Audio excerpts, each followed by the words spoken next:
Yeah, I think you can hit record. Yeah, there you go. Have you ever tried to apply with a shelf corporation? Some of my clients have, yes. Okay, and what were the results?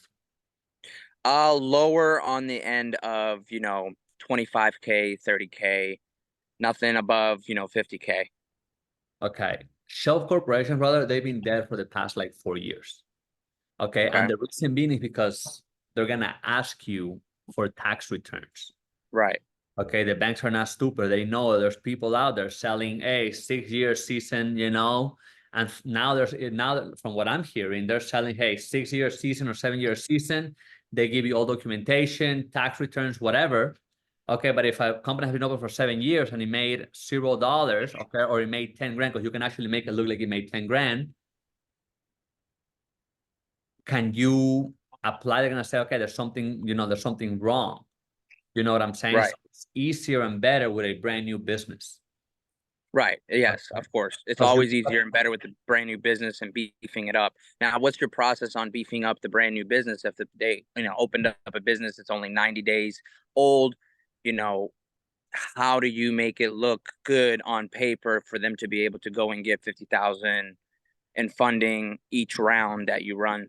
Okay, so there's two ways. Okay, sometimes you don't need to ramp it up. They go based off your personal credit. Now, Right. unless you're looking to get non-recourse loans, then I have about 15 companies that will lend your small business you just opened. They will lend them between 50 and $500. Okay. Okay, once all these companies do is, hey, they're gonna charge you interest, or they're gonna say, hey, buy my product.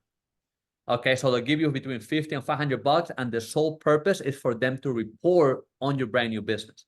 So now, Right. whenever all this is for, brother, SBA loans, okay, Right. which is 10% down, you need a paydex score. Okay, Right. that's all that's for. Okay, so if you're looking to get at least 100K non-recourse loan, you can do it. Or if you're looking to buy a business where you put 10% down, okay, obviously that's the fastest way to create a paydex score on your business credit. Right. Within 30 days, you'll have an 85 paydex score. Any SBA, as long as you have 100K, you can get $1 million loan in order to buy that business. Right. Okay, so that's how it works. That's how that side Right. works. That's a Now, core. what would you say is more important, a paydex score or your EIN? Dude, to be honest, I've been getting funding. It doesn't matter which type of business you have. Okay, it doesn't matter what type of business you have or the type of entity. A little bit ago, it did matter. Okay, like if you use consulting or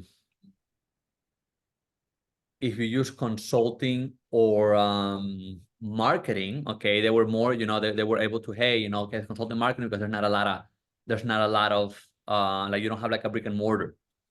Right. So people were doing that from home, so they will give you a little bit more. But to be honest, it doesn't really matter anymore. Okay, Right. So, so because I know in the past, paydex scores, because when you apply at a bank, they're not really looking at your paydex score. They're looking at your personal credit and they're looking at your EIN number with your business. They're not really paying attention to the paydex score. Has that changed in the past no, so the year? paydex score is only to get SBA loans. Okay. Okay, you do need a paydex score to get an SBA loan. You need an 85 paydex. Or Right. if you're looking to get non-recourse loans, there's two ways to get non-recourse loans. Okay, not only do you need a paydex score of 80, 85, but your business has to be making at least $2 million. It doesn't Right. matter if you made 2 million and then it lost 2 million, it doesn't matter. Okay, Okay. so those are the two things that you need in order to, hey, I need to get money for whatever idea I have. Of course. Of course. So, from your experience, the funding part of your business, it doesn't really matter for the paydex score. It's just making sure that the personal credit is good and they have the EIN number to start getting funding for 50,000 or less for Correct. each round that you run. Correct. And you also have to know which bank you're going to apply with first. Okay. Right, of course. Chase is always number one, Amex. Then you can go on to the other ones, Discover, Bank of Not America. But necessarily, not necessarily. it all depends how much the person wants. Right. Okay, I'm saying everybody's different. Okay, so Yeah, for I know example, Chase has been running pretty big limits on their business cards, 50,000, 75,000, for each round.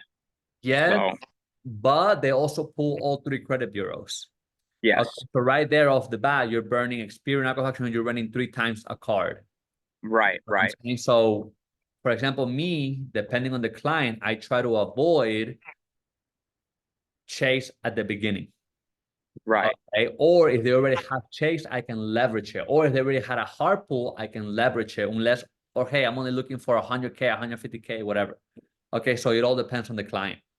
You know, Now, because does the 524 rule with Chase pertain to the business side of it also, or just the personal side? 524 rule is only for a specific card. Okay, it's only for a specific card. It's not for all the cards.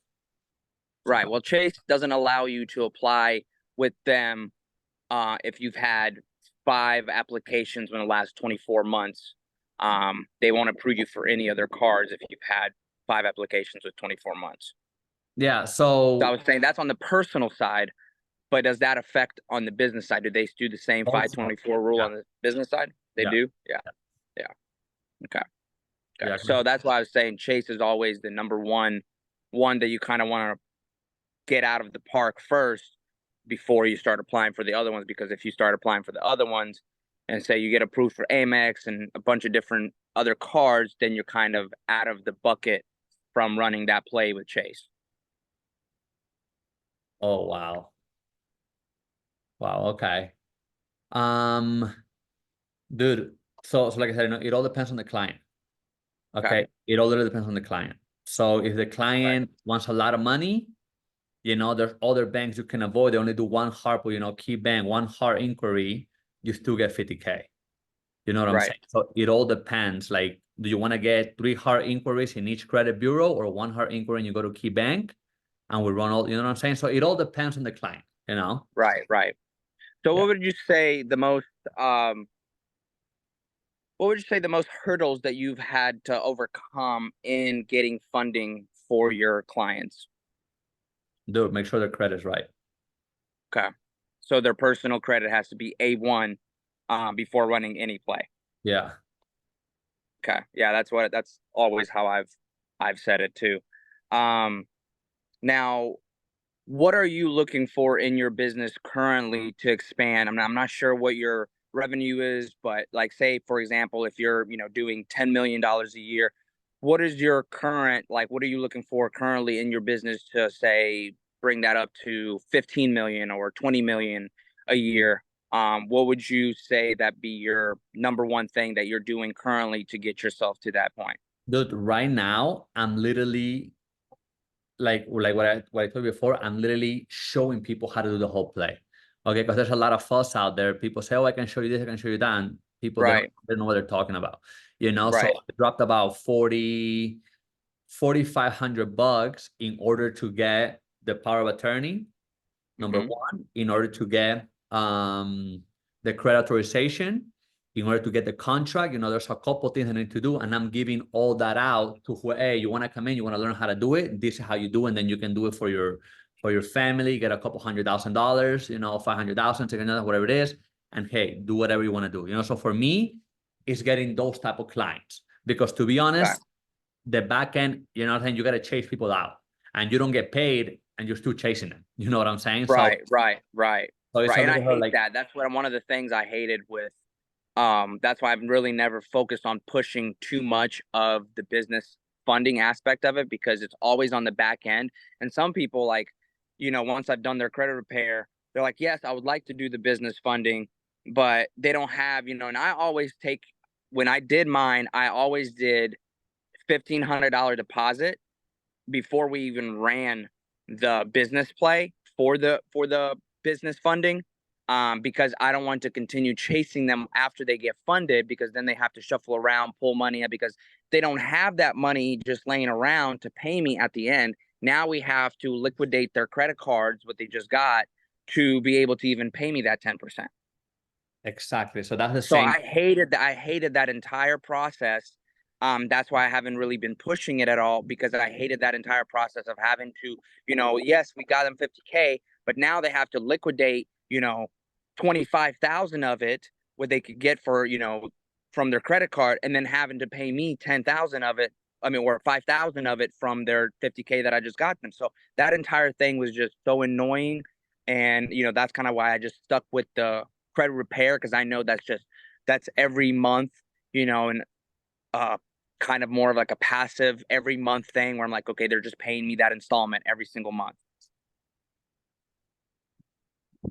Bro, I'll be honest. So dude, I've been on this space for a long time.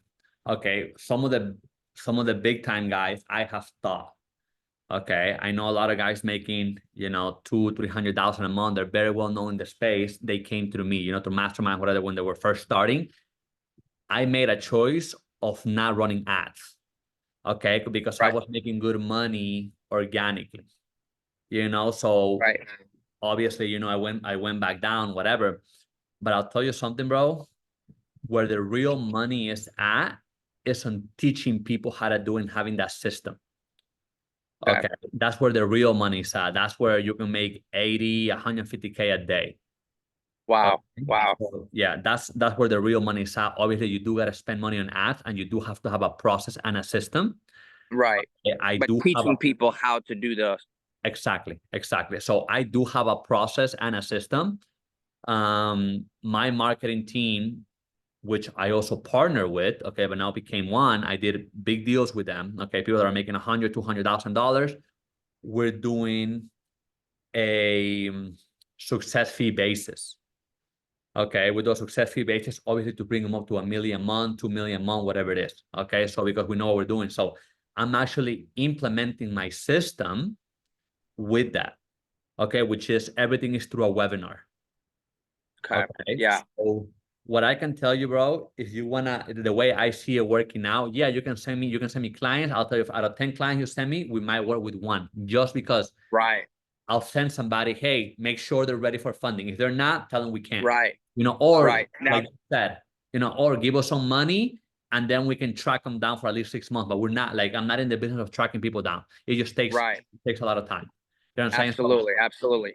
I'm Now, if they're not having, ready for funding, do you send them to a credit repair yeah, process where they do get yes, yeah, so they're all eligible for funding? Because I mean, some of those clients, they want to start a business, they want, to get their Amazon FBA going, or they want to start a brand, or they want to do something and their personal credit is not good.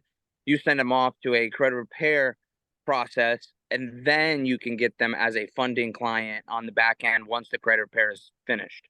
exactly. Yeah. Okay. So you So do that also. yeah, so I don't collect. It's actually to one of my clients. So I just send them to a client of mine.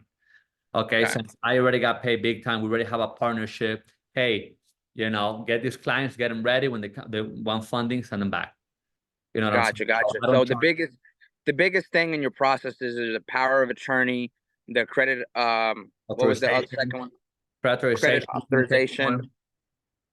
and then what was the third one? There's an intake form, the contract. Intake form in the contract. Yeah, So that is what you're basically packaged together, and now you're selling that to other people to start their own funding company. pretty much. Yep. So it's Gotcha. that plus the how to, dude.